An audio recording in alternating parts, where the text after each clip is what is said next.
¿Era yo anticatólico? Sí, era anticatólico con una especie de venganza, porque yo veía a la Iglesia Católica como una institución humana. Yo no podía discernir la institución divina. Es muy parecido a cuando alguien oye hablar maravillas de los vitrales de una parroquia en particular. Va uno allí, se para en la acera y mira, y lo que ve son estas ventanas de cristal de colores y piensa, ¿y por qué tanto alboroto? No tienen nada de particular, pero no las mira desde adentro, y eso es lo que la oración y el estudio me llevaron a ver. Yo miré a la Iglesia Católica desde adentro y descubrí el trabajo de Jesucristo, mi Salvador. Hoy, Scott, su esposa Kimberly y sus niños viven en Steubenville, Ohio. Scott es profesor de teología en la Universidad Franciscana y toda la familia es ahora miembro de la Iglesia Católica.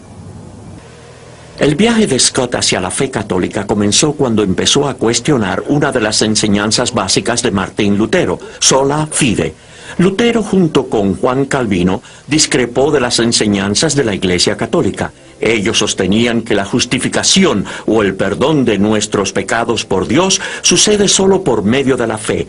Ellos propugnaban que solo tenemos que creer en Dios y nuestros pecados serán perdonados, que solamente creer en Dios nos asegura el cielo.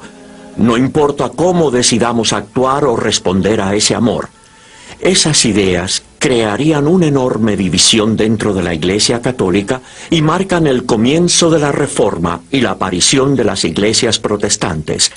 Scott Hahn, después de cuidadoso estudio y oración, llegó a descubrir el hecho histórico de que Lutero y sus seguidores hicieron cambios en las Escrituras para ajustarlas a sus creencias personales. Martín Lutero y Juan Calvino habían malinterpretado y falsificado las enseñanzas de San Pablo sobre el punto de justificación por la fe. Al insistir que la justificación es solo por la fe, Lutero tuvo efectivamente que insertar la palabra alemana solo en Romanos 3:28, y una vez que lo hizo, lo convirtió en su grito de batalla. El lema de la Reforma protestante era sola fide. Solo la fe, una frase que San Pablo nunca usó, una frase que Lutero tuvo prácticamente que inventar. En efecto, una frase que el Espíritu Santo solo inspiró en uno de los autores del Nuevo Testamento, San Santiago, en la Epístola de Santiago 2:24. No es solo por la fe que el hombre se justifica. Por eso es que Lutero llamó a la Epístola de Santiago una epístola de paja, porque contradecía lo que él estaba convencido era el Evangelio, el puro y simple Evangelio. Mientras más yo empezaba a comprender que el Dios que justifica es un Padre, y al justificarnos Él no solo está exonerando o perdonando a criminales como juez, sino que Él está adoptando y reconciliando a los hijos e hijas con Él mismo a través de su Hijo eterno. Más cuenta me daba de que la justificación no podía ser solo por la fe, porque así no es como una familia funciona. Es imposible para una criatura simplemente decir, mira papá, yo te creo, y eso es suficiente. Yo no tengo que obedecerte, pero por gratitud y porque tengo buen corazón te obedeceré si me parece. Pero yo no tengo que obedecerte para ser tu hijo. Bueno, esta clase de actitud es rebelión y es lo opuesto a la fe. Así que mientras más me adentraba en los escritos de San Pablo y comprendía mejor los antecedentes de compromiso de Pablo, más me daba cuenta de que Lutero lo interpretó todo muy mal.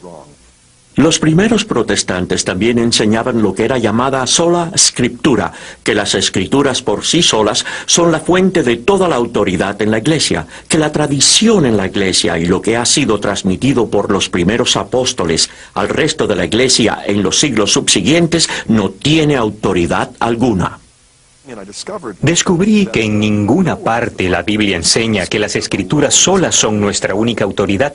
Por el contrario, descubrí que la Biblia señala la sagrada tradición, como se encuentra en Tesalonicenses 2:15 y en 3:6. Pablo dice, conserven las tradiciones que reciben de nosotros, por escrito o de palabra. Así que tenemos la Escritura y la tradición oral, y a los tesalonicenses se les enseñó que tenían que conservar ambos. Para Scott, el punto final para el que tenía que encontrar respuesta era el papel del Papa. ¿Quién era este hombre? ¿Y tenía él en realidad la autoridad para ser el pastor de 1 billón de católicos en todo el mundo? Scott encontró la respuesta en las Escrituras, cuando Jesús escoge a Simón Pedro para ser el primer papa de su iglesia. Esto ocurre en el capítulo 16 de Mateo, cuando Jesús le da las llaves del reino. Todo comentarista católico o protestante que explica esos versículos sabe que Jesús estaba citando a Isaías 22:22, en donde el hijo de David, el rey Ezequías, le confía a uno de sus ministros reales las llaves del reino para que todo el mundo sepa que este hombre, Eliakim, ya no es solo un ministro real. Él es el primer ministro porque tiene las llaves del reino. Así que antes de esto, Pedro era uno de los 12 apóstoles, uno de los ministros. Pero una vez que Jesús le confió las llaves del reino, esto quería decir que Pedro era el primer ministro. Y eso era algo más que un puesto, era un deber. Así que aquí vemos a Jesús, hijo de David, estableciendo su reino a través de sus apóstoles. Y como dice en Mateo 19, Jesús les dijo, se sentarán en 12 tronos para juzgar a las 12 tribus de Israel, pero uno de ustedes será el primer ministro. Por lo tanto, al estudiar la Biblia, descubrí que no solo sola fide era falso, sino la sola escritura también.